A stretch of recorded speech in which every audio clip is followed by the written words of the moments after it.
오늘은 10월 9일 한글날입니다. 한글날. 우리나라는 우리나라 말이 있어요. 그런데 일제강점기에는 우리말을 쓰지 못하게 했습니다. 조선 사람이 조선말을 쓰지 못하게 만들었어요. 그래서 그 당시에 학교에 가면 국어 시간에 뭐를 배워야 돼요? 우리말을 배워야 되는데 국어 시간에 일본말을 배웠습니다. 학교에서는 일본말을 못하게 만들었어요. 얼마나 서럽습니까? 내 나라 말을 내가 못하는 것이 이게 얼마나 큰 비극이냐고요. 예. 그래서 그 당시에 우리가 훈민정음이 있었는데 그걸 뭐라고 명명하느냐 참 논설이 많았어요. 그런데 그것을 각야글이라 그랬습니다. 각야글, 우리 글을 각야글이라고 했어요. 그래서 1926년에 제1회 한글날을 각야글날이다 그렇게 하겠습니다. 그런데 이제 주식영 선생님이 각야글보다는 한글이 낫다, 한글로 하자. 그래서 그 제의를 받아들여 가지고 1928년도부터 각야글날이 아니라 무슨 날? 한글날이라고 이름을 지어서 지금까지 오게 되는 거예요. 여러분, 우리말을 잃어버렸다는 것은 이건 다 잃어버린 거예요. 우리말을 우리가 할 수 없다는 것이 얼마나 큰 비극입니까? 그런데 보세요. 우리는 하나님의 나라의 백성입니다. 아멘? 그러면 하나님의 나라의 백성은 어떤 말을 해야 돼요? 하나님의 나라의 말을 해야 되잖아요. 천국 백성은 천국 백성의 말을 해야 되죠? 아멘?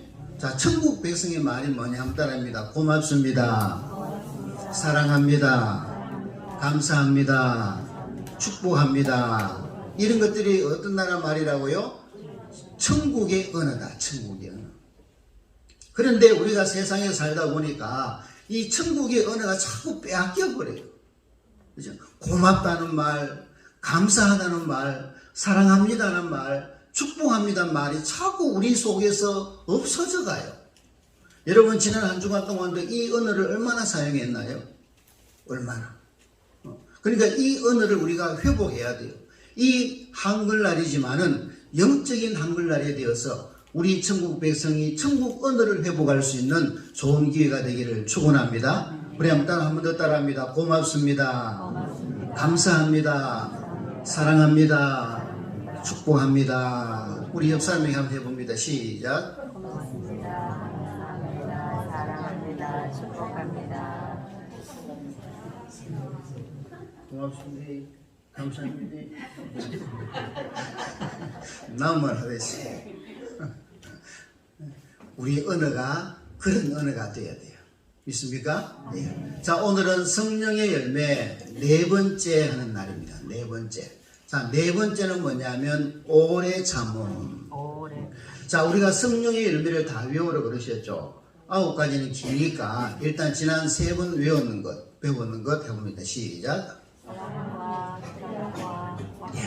세 가지 외울 수 있잖아요. 시작. 사랑과 희락과 화평. 오늘은 오래 참음. 이 네 가지는 기억하세요. 오늘 뭐라고요? 오래 참음이다.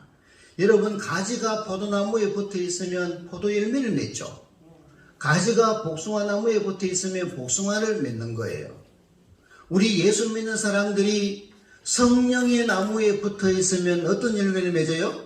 성령의 열매를 맺는 겁니다. 이치가 같아요. 어디에 붙어 있느냐가 중요합니다. 요한복음 15장 5절에 보면 나는 포도나무여 너희는 가지라. 그가 내 안에 내가 그 안에 거하면 사람의 열매를 많이 맺나니, 사랑의 열매를 많이 맺나니 나를 떠나서 너희가 아무것도 할 수 없다. 그렇게 말씀합니다. 우리가 포도나무에 붙어 있으면 사랑의 열매를 많이 맺는다는 겁니다. 다시 말하면 우리가 성령의 열매에 잘 붙어 있으면 성령의 9가지 열매를 맺을 수가 있다 그 말이에요. 성령의 9가지 열매는 뭐냐? 하나님의 품성입니다. 하나님이 가지고 계시는 품성. 그러니까 우리가 하나님의 자녀이기 때문에 누구를 닮아야 돼요? 하나님을 닮아야 되잖아요. 그죠? 하나님께서 가지고 계시는 그런 품성을 우리가 닮아서 이 세상 속에서 하나님의 품성으로 살아가야 될 줄로 믿습니다. 닮아야 되는 거예요. 그게 열매입니다.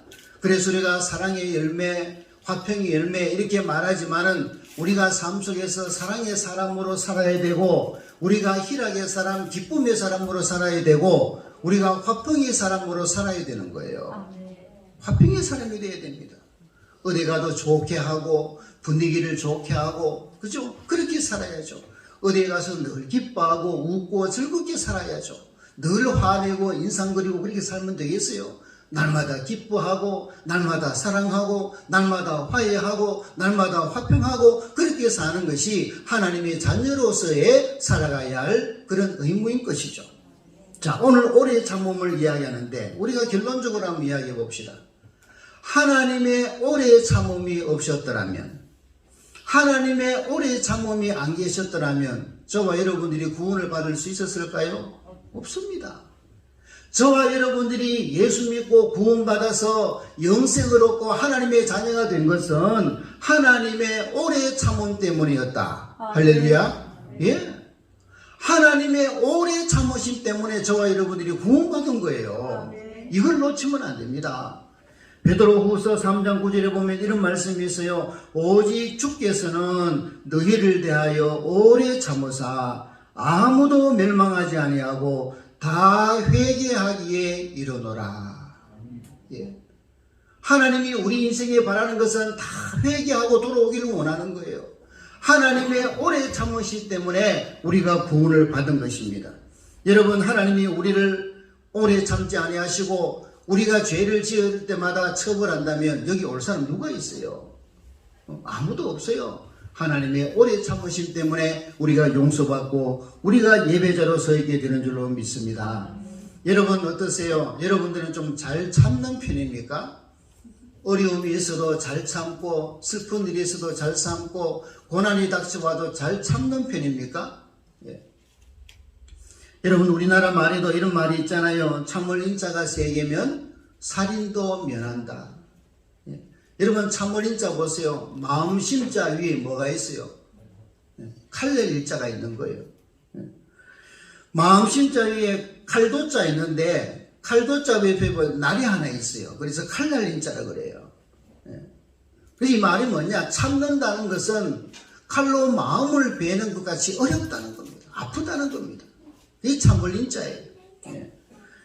여러분 성경 야고보서 5장 7절에서 8절을 우리 다 같이 한번 읽어볼까요? 야고보서 5장 7절에서 8절.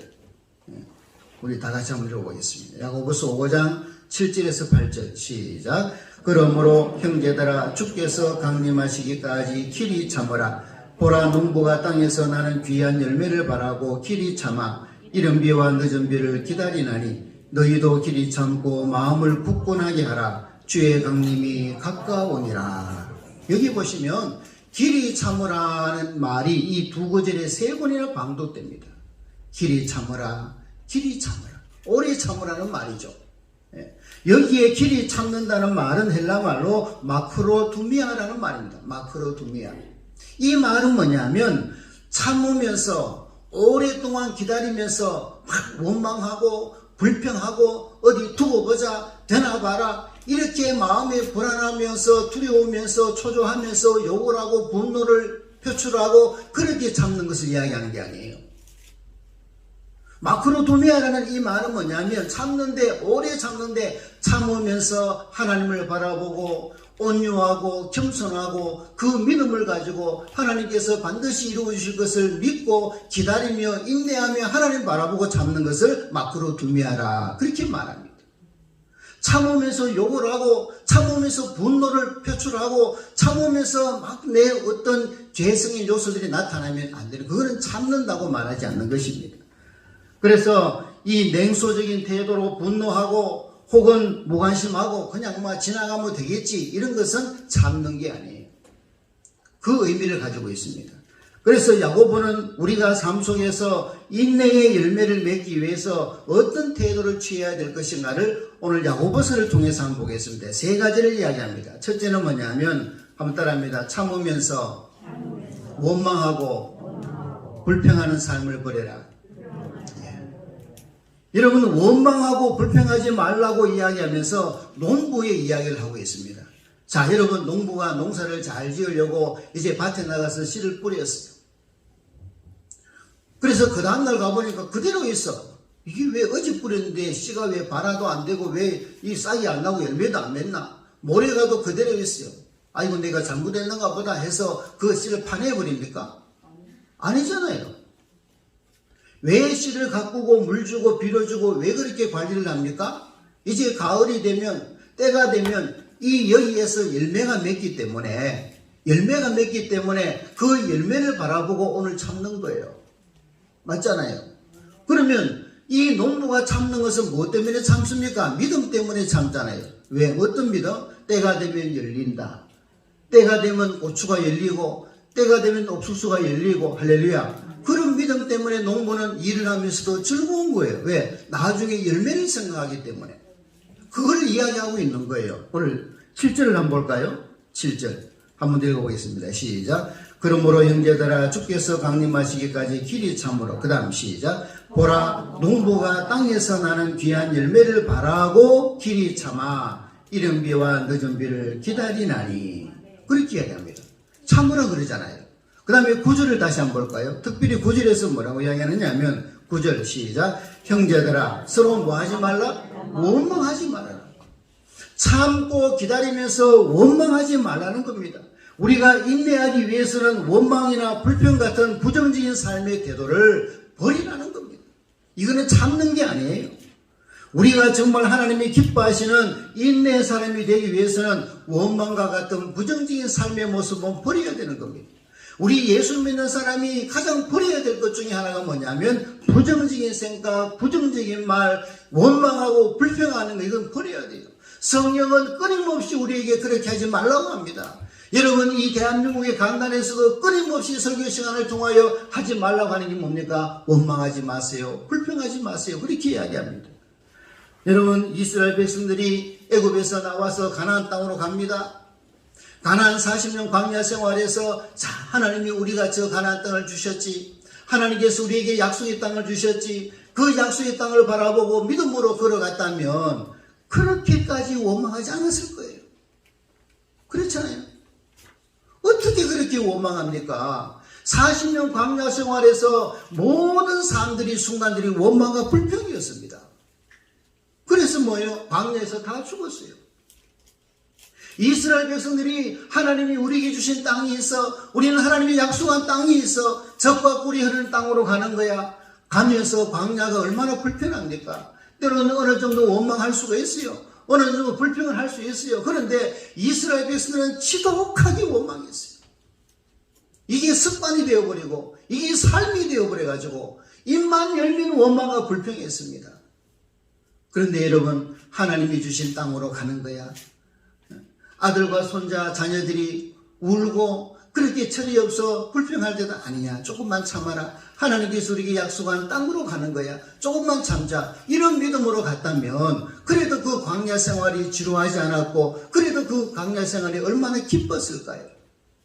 참으면서 하나님이 주신 땅으로 걸어간 그 이스라엘 백성들의 발걸음이 얼마나 아름다웠을까요? 그런데 참지 못하고 날마다 불평하고 원망하고 그래서 하나님이 징계를 받고 많은 사람들이 죽고 결국은 광야 1세대는 광야에서 다 죽어버렸습니다. 예, 그렇습니다. 여러분 가을의 수확을 바라보기 때문에 그 시간들이 즐겁고 창조적이고 생산적인 삶이 되는 것입니다. 농부가 밭에 가서 날마다 거름을 주고 날마다 잡초를 뽑고 날마다 전지하고 이렇게 관리하는 것은 뭡니까? 열매를 바라보는 그 믿음이 있기 때문에 그 시간이 생산적인 시간이고 창조적인 시간이고 즐거운 시간이 아니겠습니까? 그렇잖아요. 여러분 다윗을 보세요. 다윗이 뭘 잘못했나요? 다윗이 잘못했는 것은 나라 구한 죄밖에 없어요. 골리앗 장군을 아무도 대적하지 못해서 두려움에 벌벌 떨고 있을 때 골리앗이 나와가지고 나는 칼과 단창으로 나가는 것이 아니라 만군의 여호와의 군대의 이름으로 하나님의 이름으로 나간다고 나가서 골리앗을 죽였잖아요. 나라를 구했습니다. 나라를. 그런데 다윗은 보세요. 그때부터 뭡니까? 사울하기 시기하고 미워해서 제 뭡니까? 죽이려고 합니다. 그래서 쫓겨다닙니다. 15년 동안을 쫓겨다녔어요. 15년 동안을. 다윗이 뭘 잘못했습니까? 15년 동안을 숨고 동굴에 숨고 황무지에 숨고 숯불에 숨고 도저히 숨을 데가 없어가지고 이방나라 블레셋까지 가가지고 1년 6개월 동안 숨어 있었습니다. 다윗이 도망다니면서 숨어 있으면서 사울왕을 이를 갈았습니까? 사울왕 어디 두고 보자. 내가 뭘 잘못했는데 나를 죽이려고 하느냐. 이렇게 원망하고 불평하고 그 다음에 마음에 분노가 일어나가지고 사람들을 모아가지고 역주모해가지고 사울왕을 쳐들어가고 그랬습니까? 아닙니다, 여러분. 다윗이요 사울왕을 죽일 기회가 2번이나 있었습니다. 그런데도 안 죽였어요. 왜? 하나님이 기름 부은 종이기 때문에. 내가 하나님이 기름 부은 종을 내가 어떻게 할 수 있느냐? 안 죽였어요. 그래서 다윗은 그 어려운 시간 15년의 세월 동안 도망가고 쫓겨가면서도 하나님의 약속을 바라보고 하나님께 대한 믿음을 바라보고 하나님과 나와 함께 하신다는 그 믿음을 가지고 오랫동안 견디고 기다리고 참았습니다. 그랬더니 하나님이 이 다윗을 들어서 이스라엘의 왕을 세워주셨죠. 아멘. 우리는 이런 말 많이 하잖아요. 믿는 사람이나 안 믿는 사람이 이런 말 많이 합니다. 한번 따라해 볼까요? 참는 자가 복이 있다. 참는 자가 복이 있다. 여러분 그렇습니다. 진리입니다. 참는 자가 복이 있는 거예요. 여러분 노아를 보세요. 하나님이 세상의 죄악의 관영함을 보시고 세상을 물로 심판하신다고 말씀하시면서 노아에게 그렇게 말합니다. 노아야, 내가 물로 심판을 하니까 40일 동안 비를 내려서 이 세상을 쓸어버릴 테니까 너는 방주를 만들어라. 여러분, 하나님이 노아에게 하신 명령 자체가 납득할 수 없는 거예요. 하나님의 명령을 받아들일 수 없는 거예요. 왜 못 받아들입니까? 비를 몰랐습니다. 우리는 여러분 비가 온다 하면 비가 뭔지 알아요. 폭우가 쏟아진다고 하면 두려워합니다. 왜? 폭우가 일시적으로 쏟아져 버리면 하수도가 역류가 돼가지고 올라오고 하면 얼마나 큰 피해가 있습니까? 비가 뭔지를 알고 폭우가 뭔지를 알아요. 그런데 노아 시대 사람은 비가 뭔지 몰라요. 비가 뭔데요? 비가 왜? 비가 한 번도 안 왔으니까. 한 번도 보지도 못했고 말도 들어보지 못했는데 물로 심판을 한다는 이 자체가 납득이 될 수 없는 거예요. 그런데 노아는 하나님의 말씀을 그대로 믿었습니다. 믿고 120년 동안 배를 만들었습니다. 사람들이 얼마나 조롱했겠어요. 미친 영감이라고. 얼마나 핍박했겠습니까? 그러나 이 노아는 배를 만들면서도 전도했습니다. 이제 물로 심판할 터인데 방주로 오라고. 그래서 결국은 어떻게 됐습니까? 노아는 끝까지 기다려서 자기 식구 모두가 어떻게 해요? 노아 방주를 통하여 구원을 받은 것입니다. 오래 참음이라는 것은 기다리면서 참으면서 원망하고 불평하고 분노를 쏟아내는 기다림이 아니라 참으면서 온유하면서 주의 말씀 의지하여 그 말씀 붙들고 끝까지 견디는 것을 이야기하는 거예요. 근데 이러면 안타까운 것은 뭐예요? 모세잖아요. 모세만큼 위대한 지도자가 어디 있습니까? 모세는 지금도 위대한 지도자입니다. 그렇게 많은 일을 했지만은 한 번 참지 못하고 화를 내어가지고 반석을 자기 감정으로 쳐버려가지고 가나안 땅에 들어가지 못하는 그런 안타까움이 있는 거예요. 여러분 성경에 나오는 위대한 인물들 보세요. 그 어떤 위대한 한 사람도 참지 못하고 분노한 사람이 있습니까? 다니엘을 보세요. 분노했습니까? 다니엘의 세 친구 보세요. 평소보다 불문불이 7배나 더 뜨거운 그 불에 던져지면서도 분노했습니까? 원망했습니까? 그렇지 않았습니다. 불문불 속에 들어가면서도 이 사람은 뭐라고 고백했습니까? 우리가 이 불문불 속에 던져져서 우리가 여기 다 타고 죄가 된다 할지라도 그리 아니하실지라도 나는 하나님을 섬기겠다. 아멘. 내가 이 불에 들어가서 다 죽어도 아무것도 남지 않고 흔적도 남지 않고 다 죽어버려도 나는 하나님을 믿는 신앙은 버리지 않겠다. 아멘. 그게 오래 참음이었습니다. 그랬더니 그 불구덩이에서 하나님은 구원해 주신 거예요. 아멘. 예, 이게 오래 참음이란 말입니다. 여러분 오래 참음은 원망과 불평이 아니라 원망할 수밖에 없는 상황이고 분노할 수밖에 없는 상황이고 불평할 수밖에 없는 상황이 우리가 살아가면서 얼마나 많습니까? 어떻게 이 사건을 통해서 내가 원망 안 합니까? 어떻게 이 사실을 통해서 내가 불평 안 하겠어요? 그렇게 할 수밖에 없는 상황일지라도 우리는 하나님을 바라보고 믿음으로 버티는 겁니다. 이게 오래 참음이에요. 한번 따라합니다. 믿음으로 버티는 것. 한 번 더 믿음으로 버티는 것. 이게 뭐라고요? 오래 참음이다. 이게 오래 참음이에요. 그 다음에 두 번째는 뭐라고 이야기하느냐면 한 번 더 따라합니다. 적극적으로 헌신하라. 그저 오래 참고 참으면서 아무것도 안 하느냐? 그게 아닙니다. 참으면서 뭐 하라고요? 적극적으로 헌신하라. 농부의 사례를 통해서 부정적인 삶의 태도를 경계했던 이 야고보는 선지자의 사례를 통해서 적극적으로 헌신하라고 가르치고 있습니다. 그 인내의 시간에, 그 기다림의 시간에, 그 참는 시간에 아무것도 하지 않고 멍하니 있는 것이 아니라 그 시간에 하나님 앞에 더 가까이 나가고 더 헌신하고 더 봉사하고 더 충성하고 더 예배자로 서라 그 말입니다. 여러분 선지자가 하나님의 말씀을 전했잖아요. 핍박했다고 멈칫했습니까? 돌에 맞아 죽는다고 말씀 안 전하고 집에 가서 놀았습니까? 숨었습니까? 그렇지 않습니다. 하나님의 선지자는 죽음을 각오하고 그 고난의 순간에도 돌에 맞아 죽는 그런 상황 속에서도 하나님의 말씀을 더 열심히 적극적으로 전했습니다. 우리는 어떻게 됩니까? 평안할 때는 잘 섬겨요. 평안할 때는 교회도 잘 나와요. 그런데 어려움에 직면하면 교회도 잘 안 나와요. 충성도가 자꾸 약해져요. 그러면 안 된다 그 말입니다. 그래서 고난 속에서 더 적극적으로 하나님의 일에 헌신했던 선지자들처럼 너희들도 고난 속에서 적극적으로 헌신하라. 그런 말씀을 하고 있습니다. 여러분 농부가 매일 밭에 나가서 잡초를 뽑고 비료를 주고 병충해를 예방하고 얼마나 많은 일을 합니까? 이 기다림의 시간 속에서 하는 거예요. 농부가 씨를 뿌려놓고 이제 되겠지 하고 기다리면 됩니까? 매일 밭에 나가야죠. 할 일이 얼마나 많습니까? 나가서 많은 일들을 해야 되는 거예요. 가만히 있으면 안 된다 그 말입니다. 그래서 마땅히 해야 할 일을 적극적으로 찾아서 해야 합니다. 여러분 보세요. 노아 보세요. 배를 만들었잖아요. 사람들이 조롱 때문에 비난 때문에 아이고 내가 미쳤나 이거 왜 만드나 그리고 취합을 했습니까?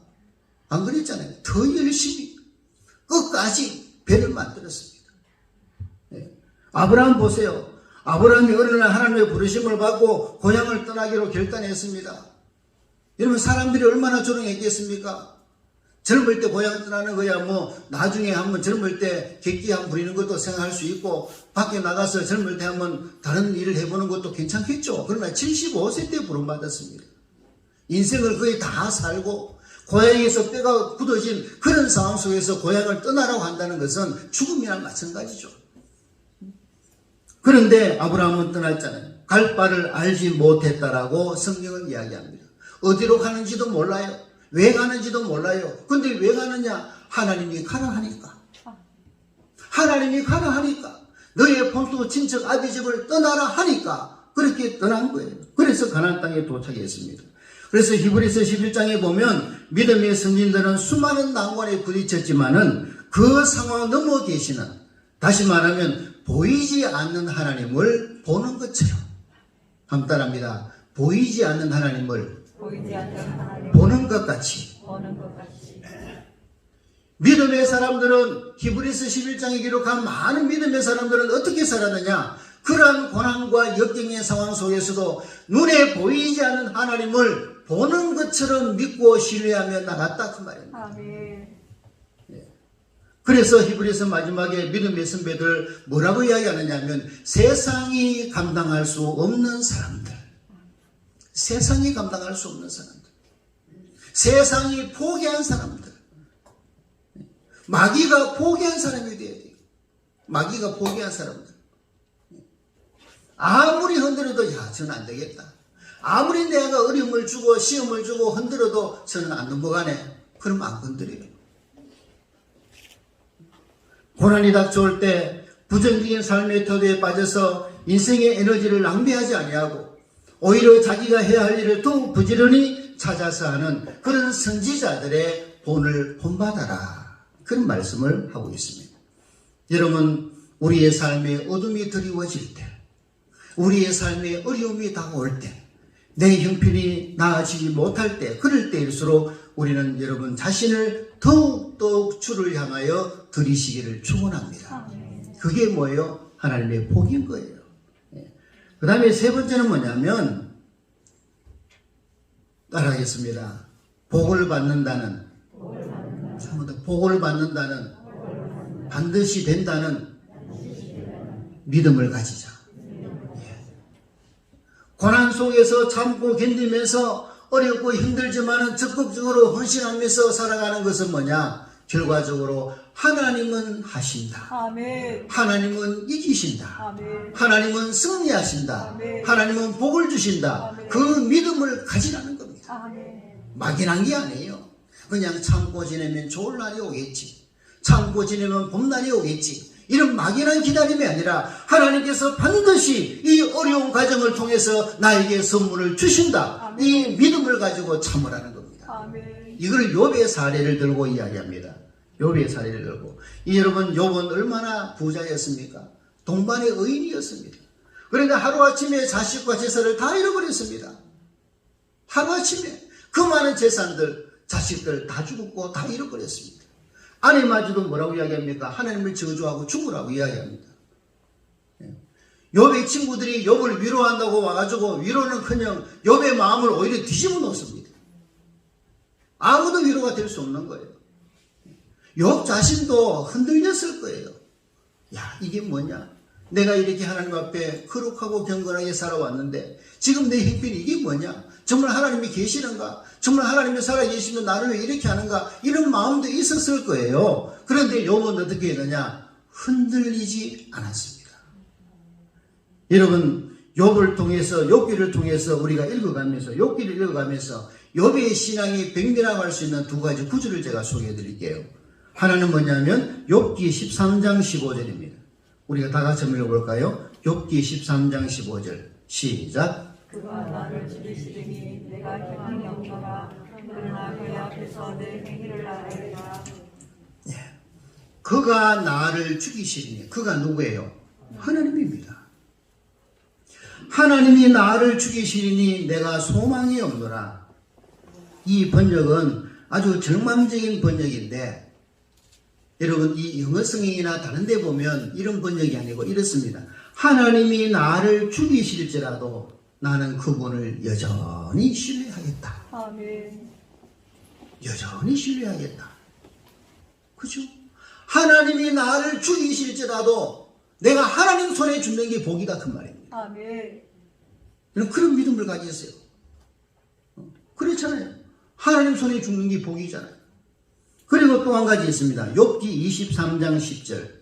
욥기 23장 10절. 시작. 그러나 내가 가는 길을 그가 아시나니 내가 나를 달려주시니 후에는 내가 죽은 것이여 나오리라. 아멘. 나의 가는 길을 누가 안다고요? 그가 아시나니. 여러분, 이 말씀을 꼭 믿으시기 바랍니다. 아멘. 내가 지금 당한 어려움과 혼란과 고난을 누가 아느냐? 하나님이 아셔요. 아멘. 왜 모르겠어요, 하나님이? 하나님이 내 형편을 누구보다도 잘 압니다. 하나님이 나를 나보다 더 잘 아셔요. 왜? 나를 만드신 분 아닙니까? 아멘. 내가 지금 어떤 고난에 빠져 있고, 내가 지금 어떤 문제 때문에 허우적거리고 있고, 내가 지금 왜 아파하고 있고, 내가 왜 근심하고 걱정하고 있는지 하나님은 나보다 더 잘 아신다, 그 말이에요. 아멘. 다 아셔요. 그러면 그가 아시나니 그가 나를 뭐 하시노에? 단련하신 후에. 그러면 내가 지금 겪고 있는 고난과 아픔들이 뭐라고요? 나를 단련하신다, 그 말이에요. 내가 좀 더 영물게 하기 위해서, 나를 좀 더 단단하게 하기 위해서, 나를 점점 믿음의 고수가 되기 위해서 하나님은 나를 단련하신 후에 뭐같이 나온다? 내가 정금같이 나오리라. 아멘. 정금같이. 하나님이 이 시련을 통해서 장차 나를 정금과 같이 보배로운 존재로 세워주실 것을 믿는 이 믿음의 고백이 얼마나 위대합니까? 여러분, 하나님은 욥의 신앙을 봤습니다. 인생 속에 역사하신 하나님의 선하심을 믿었습니다. 그의 인생에 대한 축복된 마지막 결론을 믿은 것입니다. 지금은 고통이지만은 이것이 결국은 하나님의 선하심을 드러내고야 말 것이다. 아멘. 결국은 내가 승리하고야 말 것이다. 아멘. 결국은 내가 축복을 받고야 말 것이다. 아멘. 이 믿음을 가지고 욥은 견뎠다, 그 말. 아멘. 이 믿음대로 욥은 뭐요? 더 큰 부유함을 누렸습니다. 갑절이나 많은 복을 누렸습니다. 자, 여러분, 오늘 우리가 농부에게서, 선지자에게서, 또 욥에게서 배운 사례를 이야기했습니다. 우리가 고난 중에도 인내를 향해 나가는 삶이 어떤 것인지를 살펴봤습니다. 그렇다면 이런 놀라운 삶을 살 수 있는 내적 능력은 어디서 오는가? 그냥 가만히 있으면 이것을 우리가 견딜 수 있고 가만히 있으면 우리가 적극적인 헌신을 할 수 있는가요? 아닙니다. 이것은 무엇 때문에 오느냐? 13절을 보겠습니다. 이런 놀라운 삶을 살 수 있는 내적 능력은 어디서 오는가? 이 비결이 13절에 있습니다. 야고보서 5장 13절 시작. 다 같이 읽어볼까요? 시작. 너희 중에 고난당하는 자가 있느냐? 그는 뭐 할 것이요? 기도할 것이요. 즐거워하는 자가 있느냐? 뭐 할 것이요? 찬송할 것이다. 여러분, 고난당하는 자가 있느냐? 뭐 하라고요? 기도하라. 여러분, 지금 어려움 당한 사람이 있습니까? 기도하십시오. 지금 마음에 걱정과 염려가 가득한 사람이 있습니까? 뭐 하라고요? 기도하시라고요.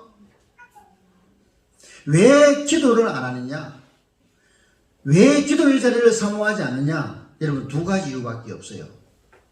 한번 따라합니다. 하나님을 안 믿든지, 한번 더 따라해봐요. 하나님을 안 믿든지, 덜 답답하든지, 두 가지입니다. 안 믿든지, 아니면 덜 답답하든지, 두 가지입니다. 사랑하는 여러분, 기도는 뭐냐면요, 하나님의 능력을 이끌어내는 통로예요. 상수원에서 수도관을 타고 우리 집에 주방에 물이 나오는 수도관처럼 하나님의 능력은 우리 기도를 타고 흘러나온단 말이에요. 그래서 기도하는 거예요. 하나님 아버지, 나를 도와주십시오. 그 기도를 통해서 하나님의 능력이 그 관을 타고 기도의 통로를 타고 내려와서 내 어려움을 해결해 주시고 내 걱정의심을 물리쳐 주시고 나를 위로해 주시고 나에게 힘을 주시고 나에게 능력을 주시는 거예요. 하나님의 능력을 이끌어 올 수 있는 통로가 뭐냐? 기도입니다. 기도. 통로가 없으면 못 오잖아요. 상수도 관이 없으면 우리 집에 수돗물이 안 나오잖아요. 관을 통해서 들어오잖아요. 기도라는 통로를 통해서 하나님의 능력이 우리 가정에, 내 삶 속에, 내 인생 속에 이루어지는 거예요. 기도를 통해서. 그래서 기도할 때 내 마음의 원망을 치유하시는 하나님의 기적을 경험하게 될 것이고, 기도할 때에 하늘의 비전을 붙잡게 될 것이고, 여러분 지금 고독과 고통의 자리를 경험하고 있다면, 어려움을 당하고 있다면 여러분 기도하시기를 바랍니다. 기도를 통해서 하나님의 능력을 끌어오세요. 나는 할 수 없잖아요. 우리는 할 수 없잖아요. 기도를 통해서 하나님의 능력이 임하면, 내 기도의 통로를 타고 하나님의 능력이 임하면 내가 할 수 없는 문제가 해결되는 거예요. 그게 하나님을 믿는 믿음입니다. 사랑하는 여러분, 오늘 이 시대는 참 어렵습니다. 우리 인생이 시작되고 안 어려운 때가 어디 있었겠습니까? 그러나 여러분, 갈수록 어려워질 거예요. 갈수록 살아가는 것이 힘들 겁니다. 갈수록 믿음 생활하는 것도 어려워질 거예요.